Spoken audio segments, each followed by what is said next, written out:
Cada hora llega a la Tierra energía solar suficiente para satisfacer todas las necesidades energéticas de la humanidad durante un año. Cada 2 días, el planeta recibe del Sol una cantidad de energía equivalente a todas las reservas probadas de combustible fósil. Aprovechar el potencial energético del Sol es posiblemente uno de los mayores retos tecnológicos del siglo. Alexander Edmond Becquerel, un físico francés, descubrió el efecto fotovoltaico en 1839. Observó que ciertos materiales generaban una pequeña corriente eléctrica cuando eran expuestos a la luz solar. Hoy la energía fotovoltaica es protagonista indiscutible de la transición renovable. Su despliegue masivo está transformando un sistema eléctrico de raíz fósil que hasta ahora era prácticamente ajeno al ciclo día-noche y a las condiciones atmosféricas. Pero su despliegue tiene fuertes implicaciones socioeconómicas para muchas comunidades. Se estima que el planeta necesita dedicar hasta el 5% de su superficie terrestre a paneles solares para descarbonizar completamente la economía en 2050. La instalación de placas solares en terrenos agrícolas genera un conflicto en el uso del suelo que puede forzar el desplazamiento de poblaciones en muchas comunidades. Pero, ¿y si el suelo no fuese siempre necesario para el desarrollo de proyectos fotovoltaicos? ¿Y si, igual que los aerogeneradores, las placas solares se instalasen sobre el agua? En el episodio de hoy hablamos por primera vez con 2 invitados, Cristian Martín, cofundador y CEO de Landatu Solar, y Juan Pedro Solano, cofundador y líder de ingeniería. Landatu Solar nació en 2022 y tiene como objetivo revolucionar el sector de soportes de placas solares a partir de instalaciones solares flotantes. La conversación sobre Landatu Solar va a tener 2 episodios. En este primer episodio entenderemos los 2 productos de Landatu, cuáles son las similitudes y diferencias entre ellos y entenderemos mejor sus casos de uso. Con experiencia previa en el sector de energía eólica, conoceremos cómo Cristian empezó a conceptualizar los productos innovadores de Landatu Solar. Finalmente, aprenderemos en profundidad sobre los principales retos a los que se enfrentan las energías renovables, en concreto la solar, cuáles son las sinergias de la energía solar flotante con las tecnologías de almacenamiento y cómo Landatu aporta su granito de arena en la transición energética. Esperemos que disfrutéis del episodio.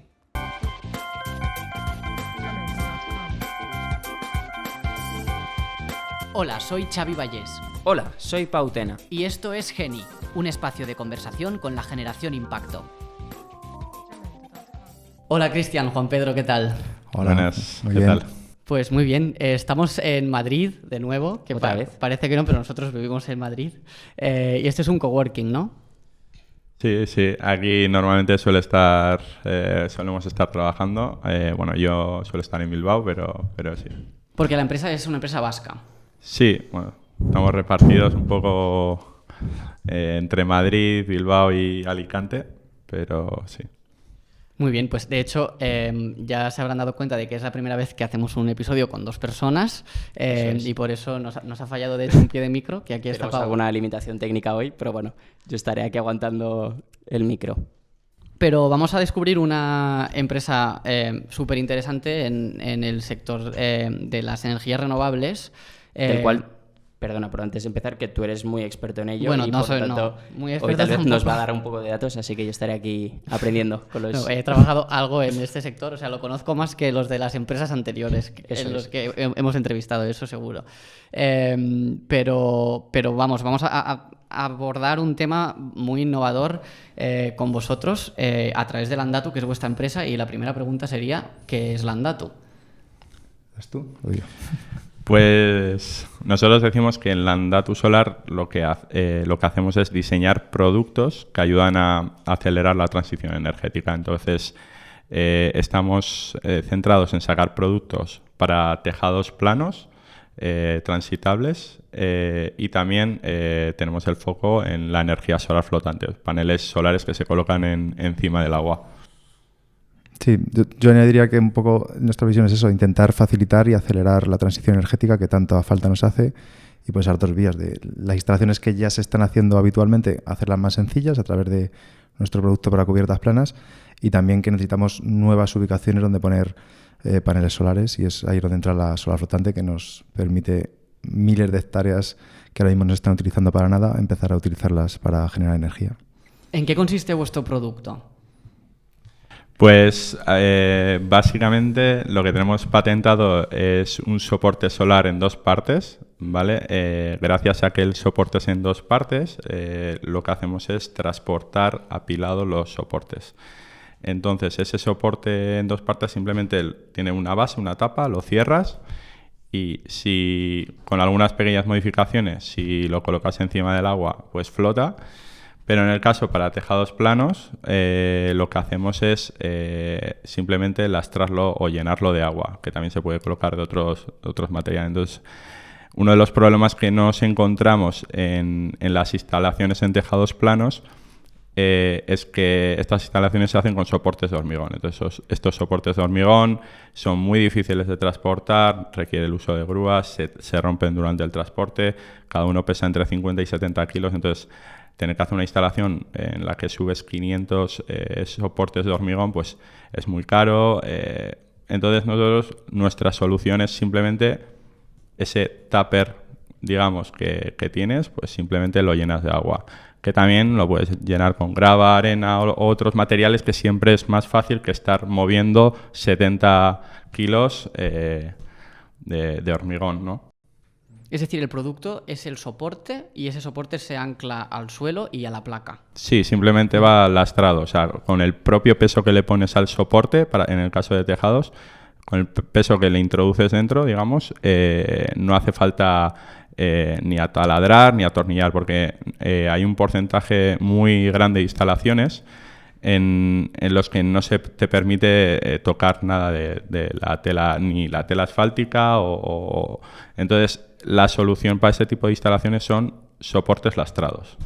Entonces nosotros es más o menos un 10% Sí, las estimaciones que tenemos son por ahí. Que hay un 10% de cubiertas que no puedes anclarte a la cubierta, que no puedes perforar la cubierta, entonces tienes que lastrar el panel solar. Y las cubiertas tienen que ser sin nada de inclinación, ¿no? Entiendo que horizontales, o también pueden tener algo de inclinación. Ponemos un máximo de entre 0 y 5 grados. Ese es el límite, que es lo mismo que los soportes de hormigón. Más o menos se suele indicar que máximo 5 grados de inclinación. Un poco lo que indica el código, se considera cubierta plana por el código técnico de la edificación, es lo que te marca de umbral. Hasta 5 grados se considera cubierta plana. Vale. Un poco vale. también por ahí. ¿Y cómo es que tenéis estas dos casos de uso, ¿no? O sea, hablaríamos de tejados y luego también aplicación en agua. ¿Es porque el producto es el mismo, muy similar? ¿Son dos productos distintos? ¿Cómo es eso? El concepto es muy parecido, porque al final es una base y una tapa que cierras. Cambia ligeramente porque para el caso de la aplicación que llamamos la MARU, que es para la parte flotante de energía solar encima del agua, el producto, digamos, el soporte, digamos, que tiene unas orejetas con las que vas uniendo unos flotadores con otros, con tornillos y demás, y vas haciendo una especie de puzzle. Sobre ese puzzle, esa isla de flotadores que vas colocando, pones los paneles solares encima. Y al final para tejados es un poco lo mismo, lo que pasa que no requiere el uso de esas orejetas, no las necesitas para entonces el concepto y la patente va por ese camino de ese soporte en dos partes apilable, pero tiene esas dos. Nos dimos cuenta enseguida de que tenía esas dos posibilidades el producto. ¿Y dentro qué le ponéis? Porque es un bloque de dos pilas. ¿Le ponéis agua, arena? Eso es.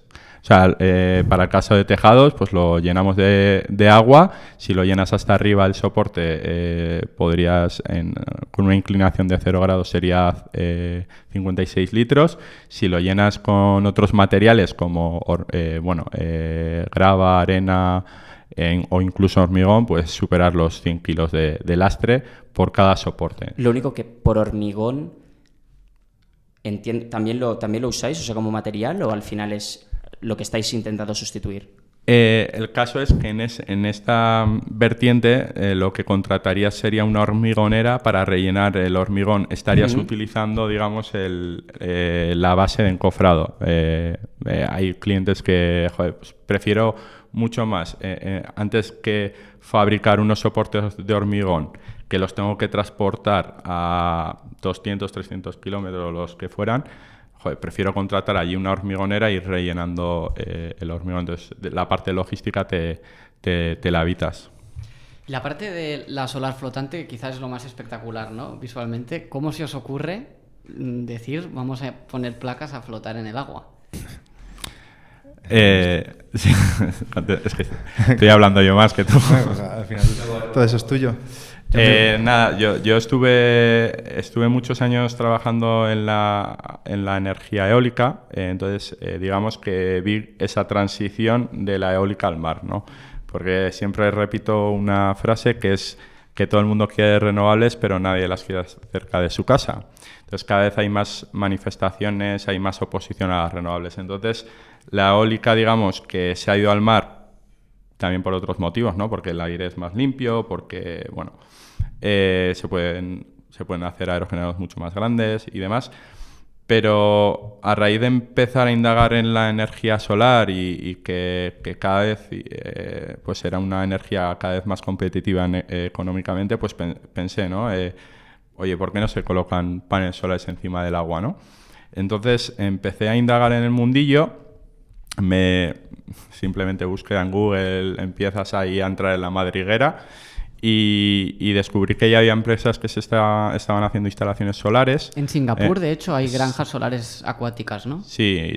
En Asia es muy, muy común, porque al final lo que te permite la energía solar encima del agua es aprovechar, digamos, un terreno que no estás utilizando. Entonces, en Asia son países con orografía muy, muy complicada, ¿no? O sea, montaña, mucho.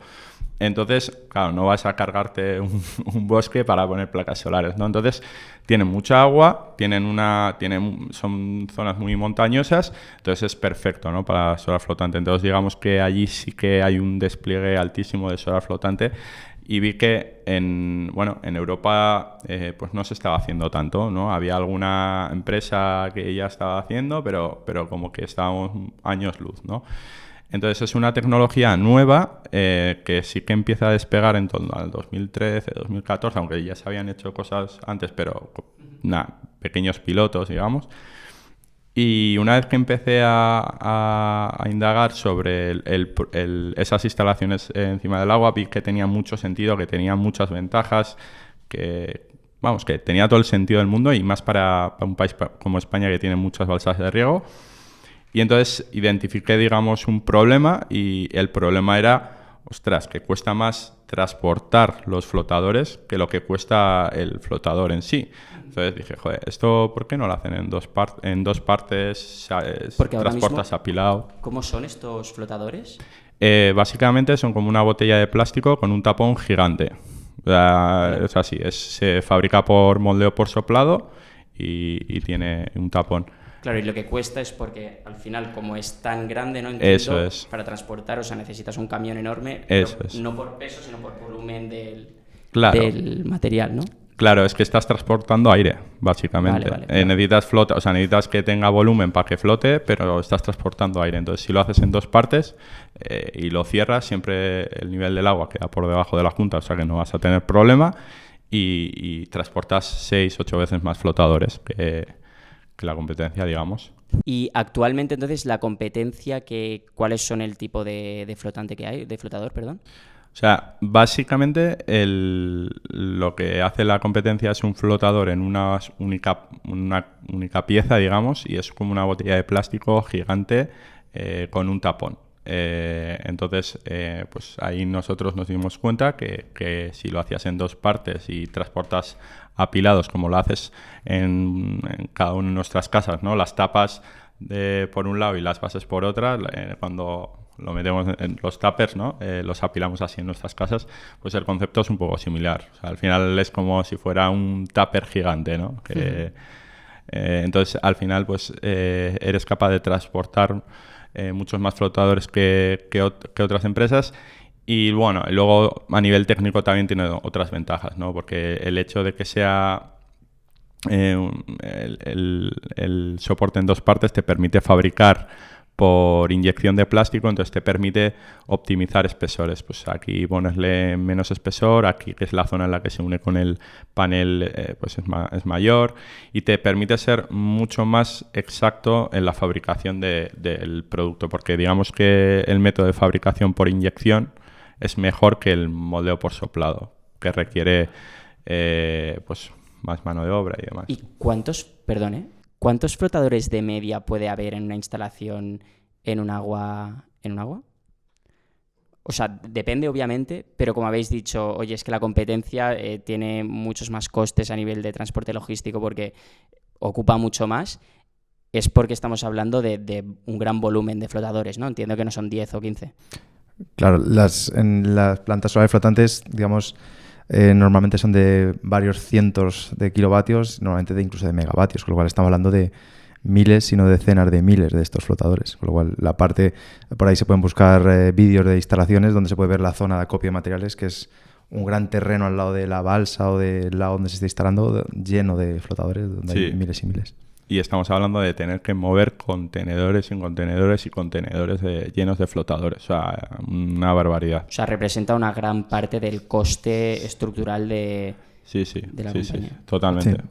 Porque ¿cuáles son las ventajas de la solar flotante? Nosotros normalmente citamos varias ventajas. La primera de la que solemos hablar es que evita la evaporación del agua. Normalmente estos paneles se ponen en muchas balsas de riego de agricultores, con lo cual tienen una cierta preocupación y cada vez más por la cantidad de agua disponible que tienen, con lo cual poder evitar en parte esa evaporación, que algunos estudios lo cifran hasta un 80%, pues les viene muy bien.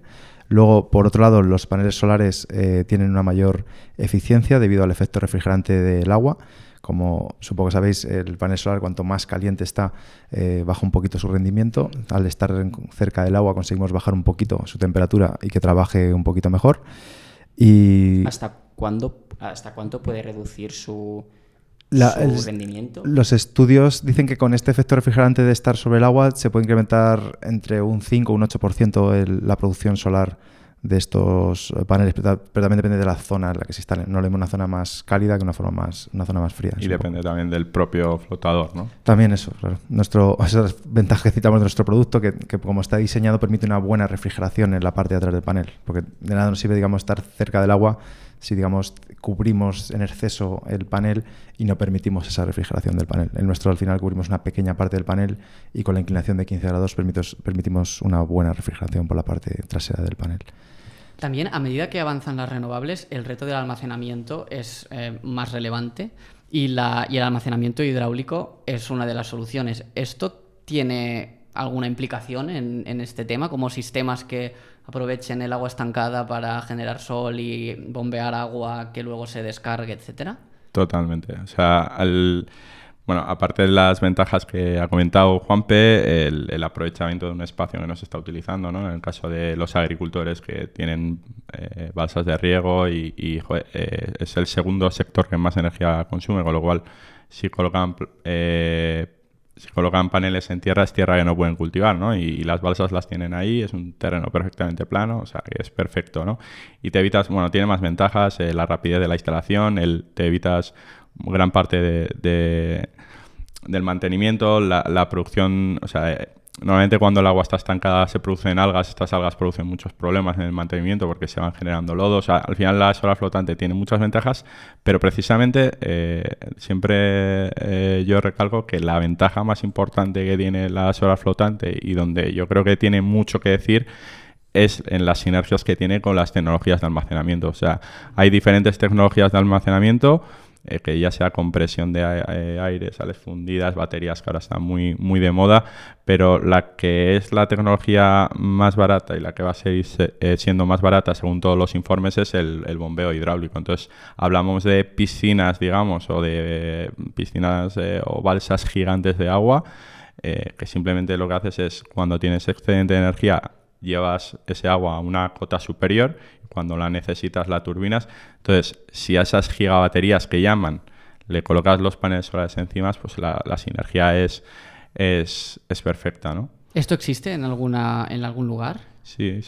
En España es uno de los países que creo que tienen en torno a 1.200 presas hidráulicas y veo no sé cuántas había, ahora el dato... Pero digo con solar flotante, es decir, existe la batería hidráulica pero con placa es algo... se están empezando a hacer proyectos, sí. Y ahora ya cada vez la gente tiene más en cuenta el hibridar, pues, ¿no? Porque al final, para que se pueda dar la transición energética, tienes que ser capaz de almacenar la energía del sol y del viento cuando no existe, entonces necesitas un sistema de almacenamiento y la tecnología más prometedora al final se trata de conseguir un mix pero una de las más prometedoras, la que se lleva haciendo toda la vida, es el bombeo hidráulico. Entonces, si a esos piscinas gigantes o gigabaterías que llaman, le añades la capacidad de colocar paneles solares, pues estás hibridando la hidráulica con la solar, puedes decidir, oye, pues produzco los propios paneles durante el día y por la noche, pues que he ahorrado agua, pues turbino ese agua. O sea, al final tiene muchas ventajas. Y incluso se podría pensar en sistemas de generación de hidrógeno verde, porque al final estás muy cerca del agua, ¿no? Entonces, tiene mucho que decir la solar flotante en las tecnologías de almacenamiento, y esa es la clave. Y cuando habláis de solar flotante, ¿os limitáis solo a nivel de aguas más estancadas, como puede ser un estanco o un lago, o también mar abierto?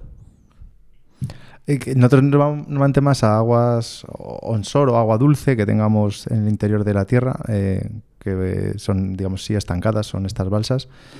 Pero sí, nuestro objetivo como empresa, digamos, es poco a poco ir siendo capaces de ejecutar estas instalaciones en entornos más difíciles y, en último término, conseguir hacerlo en el mar, empezando por nearshore, digamos, un poco como la eólica, siguiendo los pasos de hacerlo en ubicaciones más sencillas, pero ya en un entorno mucho más complejo como es el mar, con oleajes más altos, con mareas, con vientos. Entonces eso es mucho más complejo, pero sí es nuestro objetivo como empresa ser capaces algún día de hacerlo ahí, con lo que vayamos aprendiendo por el camino en ubicaciones más ahora sencillas. Técnicamente todavía no es posible, o sí que podría llegar a ser posible.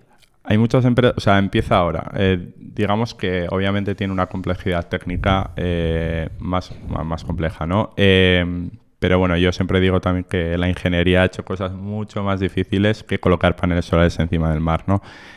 Hay varias empresas a nivel mundial que lo están intentando, están haciendo pilotos, diferentes conceptos para llevar la energía solar al mar. Yo soy de los que piensa que eso va a terminar siendo, como antes os comentaba, ¿no? De que al igual que la eólica ha ido al mar, pues la solar va a terminar yendo al mar. O bueno, esa es mi opinión. Eso sí, hay que desarrollar la tecnología, hay que ir adquiriendo conocimiento, pero vamos, ese es nuestro objetivo como empresa a largo plazo, sin duda. Porque muchos de los retos para sacar la energía eléctrica generada en el mar ya los ha resuelto la eólica marina, pero ¿qué retos específicos supone poner una placa solar en el agua? No sé si a nivel de corrosión, biodiversidad marina que pueda interferir, no sé si hay algo que digáis que es ahora lo que os preocupa más, ¿no? de hacer esa transición. Hay mucho que hacer ahí, sí. Yo digamos que me centro normalmente más en la parte eléctrica de las instalaciones que hacemos. Yo también creo que hay mucho que desarrollar a nivel eléctrico, de evitar corrosiones, de los paneles solares, toda esta parte. Y luego toda la parte del oleaje del sistema flotante también es bastante complejo. Sí, obviamente, al final las olas pueden ser muy grandes. Siempre pensaríamos, ¿no?, de una zona en la que esté más o menos a la sombra de las olas, ¿no? Quiero decir, no lo vas a poner en medio del Pacífico o no. Al principio no se hará así, ¿no? Se hará en sitios donde las olas sean cada vez más pequeñas. Y sobre todo, a nivel técnico es eso, siempre explicamos que al final lo difícil de la solar flotante no es tanto el poner un flotador y un panel solar encima. Al final lo más difícil es el diseñar unos sistemas de anclaje, ¿no? Tanto para las onshore como para en un futuro, ¿no?, hacer instalaciones offshore en el mar. Es ahí donde está el know-how, ¿no?, de la solar flotante, y es ahí donde nosotros además también tenemos nuestra otra patente sobre los sistemas de anclaje. Incluso hemos desarrollado un software específico para cálculo de instalaciones solares flotantes. Uh-huh. ¿La placa solar es la misma? ¿Que puede ser una placa que estaría instalada en un techo, o hay alguna adaptación necesaria? Es la misma en un panel solar. Es cierto que yo, que soy mucho de leerme las fichas técnicas y manuales de los fabricantes, como es algo tan novedoso, muchos fabricantes no hablan de solar flotante en su manual de instalación, y un poco tienes que como hablar con ellos para que lo vayan incluyendo. Algunos ya lo van incluyendo, pero al final son las mismas placas solares que ya están pensadas para estar a la intemperie, recibiendo lluvia y estas cosas. Básicamente lo que están determinando algunos fabricantes es que asegures un mínimo de distancia entre el nivel del agua y el panel solar.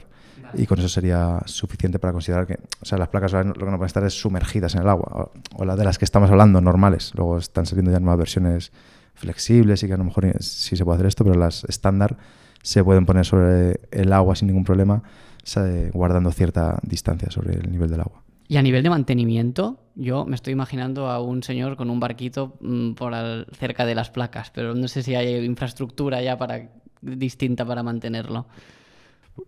Sí, básicamente, o sea, te tienes que subir, es como una isla flotando, entonces te subes y hay unas pasarelas por las que puedes ir andando, entonces tendrías que hacer la limpieza de los paneles o lo que fuera. ¿Cada cuándo se hace? O sea, ¿con qué frecuencia? ¿Es anual? Sí, debería ser similar o menor que en tierra. Al final, lo que se ve en la flotante es como estamos a unos decenas o cientos de metros, depende de la ubicación de la tierra. También uno de los principales motivos por el que se ensucian los paneles solares a esa altura es pues, cuando viene el viento y arrastra partículas del suelo, polvo, y lo va depositando en los paneles solares. Esto cuando estás dentro del agua pues es mucho menor. El problema que podemos tener en plantas flotantes quizás sea los pájaros, y que en algunas ubicaciones, si son zonas de tránsito de animales acuáticos, de aves, pues podría llegar a ser un problema, pero eso es caso por caso. Habría que ver, podría ser el único problema que podría haber ahí, tener un mantenimiento un poco mayor que en tierra. ¿Y tiene algún impacto medioambiental negativo? Porque claro, yo también pienso que si ahí abajo viven peces, esos peces también necesitan sol, ¿no?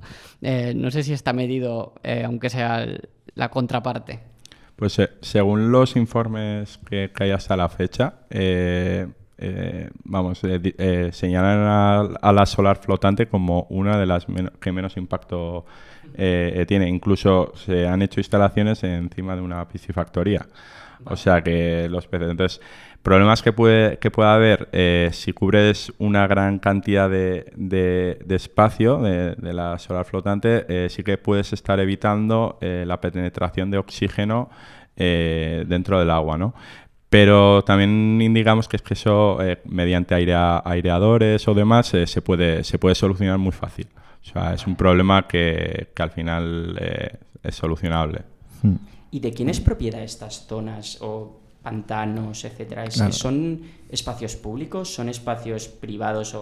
Entiendo que depende, pero ¿cómo es este mercado? Porque es interesante. Yo que quizás para hablar de esto de si influye en la fauna o no, empezaré distinguiendo por ahí. Hay en España, no sé si tenemos estimadas 50, ya me pierdo con los números, 60.000 balsas de riego artificiales, que hay al contrario. El agricultor lo que no quiere es que le crezca, porque ahí no hay ninguna fauna que sea necesaria ni nada natural, sino el agricultor lo que le viene bien es que el poner la flotante va a reducir ese crecimiento de algas que luego generan lodos, que luego le hacen tener que hacer mantenimiento de su balsa, limpiar, y esto tiene muchos costes. Entonces, por un lado está eso, que ahí, digamos, nos va bien esa parte, y luego en entornos naturales como pantanos, que en general son aguas públicas, es lo que el año pasado se reguló en España con un Real Decreto que establece un poco niveles de fauna y de flora que hay en las diversas aguas públicas de España, que son grandes extensiones, ya estamos hablando de otro nivel de instalaciones, y ahí lo que se establece los clasifica en diversos niveles estos pantanos, y quiero recordar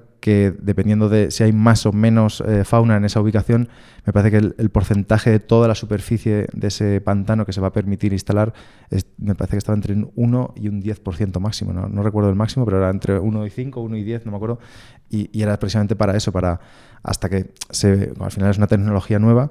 Lo que se pretende es, además, sobre las primeras que se vayan haciendo, ir haciendo estudios y ver si tiene algún impacto que no se haya visto por ahora, que por ahora no se ha visto nada, pero no quiere decir que no lo haya. Hay que seguir investigando, haciendo estudios y comprobar y certificar, digamos, que por ahora, pues que como se ve, no hay nada.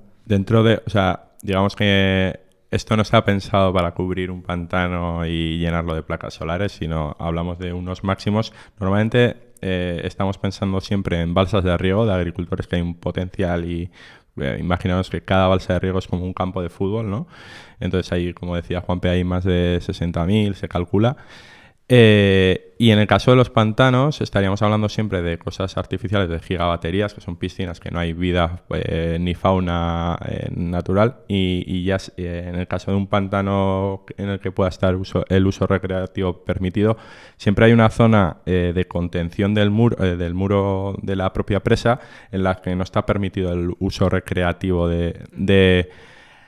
de las personas, ¿no? Entonces suele ser una zona de unos 50 metros más o menos. Entonces ahí sí que podrías plantear la instalación de placas solares en la que además las propias placas se pudieran conectar a la conexión a red de la propia central, ¿no?